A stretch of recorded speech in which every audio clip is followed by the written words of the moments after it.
What's up, everybody? It's your boy Joshua Edwards, live from my parents' kitchen. This is season 2, episode 17 of Joshua's Proximity. Now, before we get into the NBA Finals, you already know what time it is. I just want to talk about some of the interesting things that I saw from this past weekend. Now, I'm a huge Conor McGregor fan. For those of you who don't know, I am a Conor McGregor ride or die. But it's over for the dude, man. He is no longer the cream of the crop. He can no longer produce at a high level. You know that we were seeing a couple years ago, back in 2016, back in 2017, and it all went downhill after he fought Floyd Mayweather, man. For Conor McGregor to go out there and get $100 million, and then to try to come back to UFC to fight for $5 and $20 million, that's kind of hard to do, man. Especially whenever you're getting paid $100 million for one fight. People dream of making $100 million, and you make that in one night fighting Floyd Mayweather. I'm not gonna lie, it's over for Conor McGregor, man. He was fighting Dustin this weekend, and shout out to my step pops. He bought the fight, and Conor McGregor just doesn't look the same, man. You know, he came out there, he looked desperate. He was throwing kicks, all types of crazy kicks, spinning kicks, turnaround heel kicks. And he got his ass whooped. Like, let's be real. I know he broke his leg, and he lost to TKO because he fractured his fibula and tibia. But it's over for Conor McGregor. He looked bad, man. He was getting bashed with some serious elbows to the head. We already knew that his ground game was ass, but he just, I don't know what's going on, man. He tried to go for a guillotine on Dustin Poirier. And after that, it just went downhill. And he has the nerve to talk about some, man, if my leg wasn't broken, I would have won that fight. Bruh, no, bruh. You was getting served left and right. I mean, he was getting some serious elbow action to the head. He's bleeding out his ear. His equilibrium was already going to be off. And he just didn't stand a chance, man. I think Conor McGregor should just go ahead and just call it quits, man. I'm expecting this injury to last for a full year of recovery, and then he has to go back and train. I just don't see anymore, man. Those days of Conor McGregor going in there and knocking out Jose Aldo, fighting Nate Diaz, and knocking out I can't think of the other bald head dude, but it's over, man, and it's okay. You know, we have enjoyed Conor McGregor at his greatest, at his peak. And it went downhill after fighting Floyd Mayweather. And that's no knock on him or anything, but it's just over for him. He's still, right now, outside of Floyd Mayweather, he's still the biggest attraction in the fighting business, man. But, I mean, the UFC, man, they got Israel Adesanya. They got, I can't think of the other big diesel dude in the middleweight class. But it's just a wrap, man. And I'm tired of seeing him fight for real. I'm not about to continue to spend $80 to see a dude get his ass whooped in the first round. I mean, he has no ground game. He broke his leg, and it's a wrap for Conor McGregor. And the second thing that I want to talk about. Now, everybody knows that I am a Carolina Panthers fan. So we're still talking about the UFC and everything. But I saw Greg Hardy get knocked out in the first round on some serious stuff. Now, he did stun the dude that he fought, caught him with a mean left. And then he started and just rushed. And he got hit in the head. And, like, he just collapsed. His eye was shut immediately. He was like, oh! Fell to the ground in slow motion. And after that, it was just a wrap, man. I was talking to my step pops. I was like, hey, man. Greg Hardy, he got all the strength in the world, man. He's athletic. He played defensive end. He was an all-pro. At that position, he was a Pro Bowler. But I just hate to see people that I'm rooting for getting their ass whooped, man. Like, I'm tired of it. Greg Hardy, no more, man. No more. Conor McGregor, no more, man. I am sick and tired of it. But let me just go ahead and switch gears real quick. Now, let's talk about the NBA Finals. I got a special guest coming on. within the next couple of days. You already know who it is. I ain't gonna say any names, but we're gonna be talking about the NBA Finals. Right now, the Suns currently lead the Milwaukee Bucks 2-1 in the series. And now, throughout the entire playoffs, we've been hearing a lot of comparisons to Devin Booker to Kobe Bryant.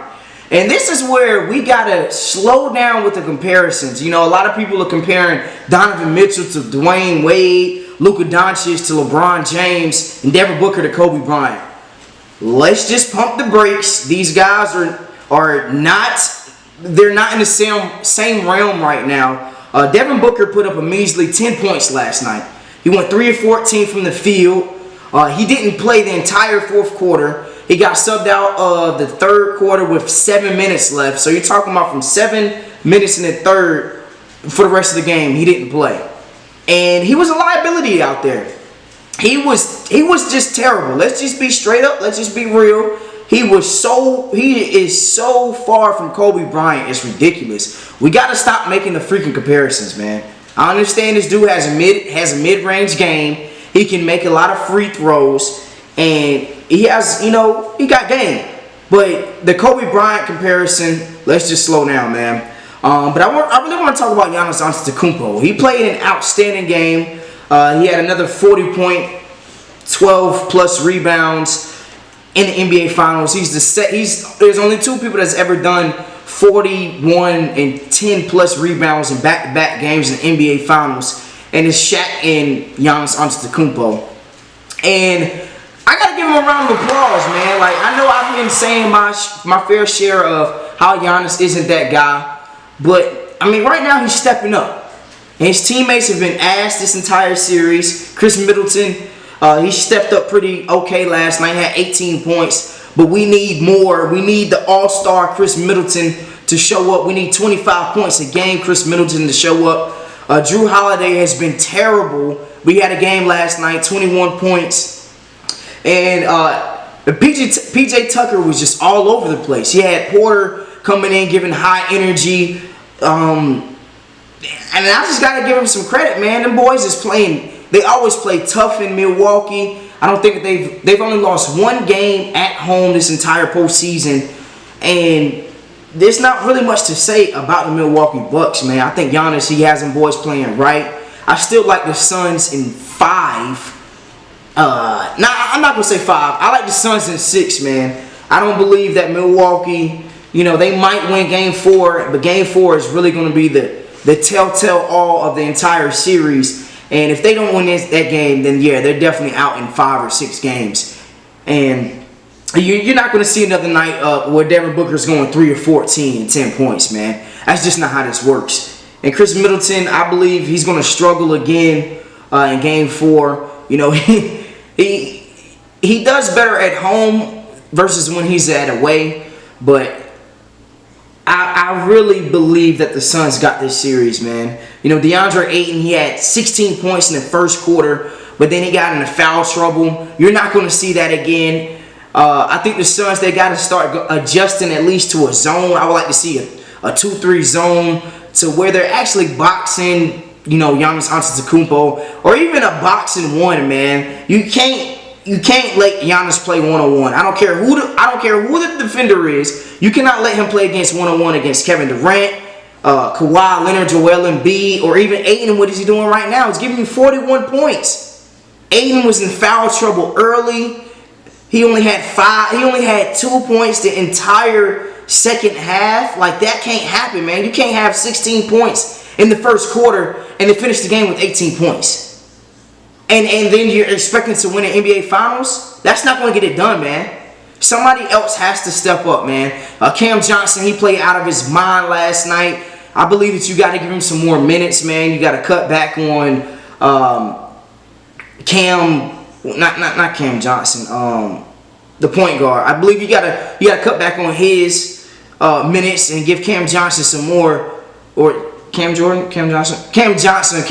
some more minutes, man. But what I really believe what was the deciding factor of this game was 2 people, PJ Tucker and Porter. You know, with the big old eyes. I believe that they was the most important 2 people, because they gave Milwaukee's second chance points. PJ Tucker was all over the place. He was diving for loose balls. And they really showed desperation, man.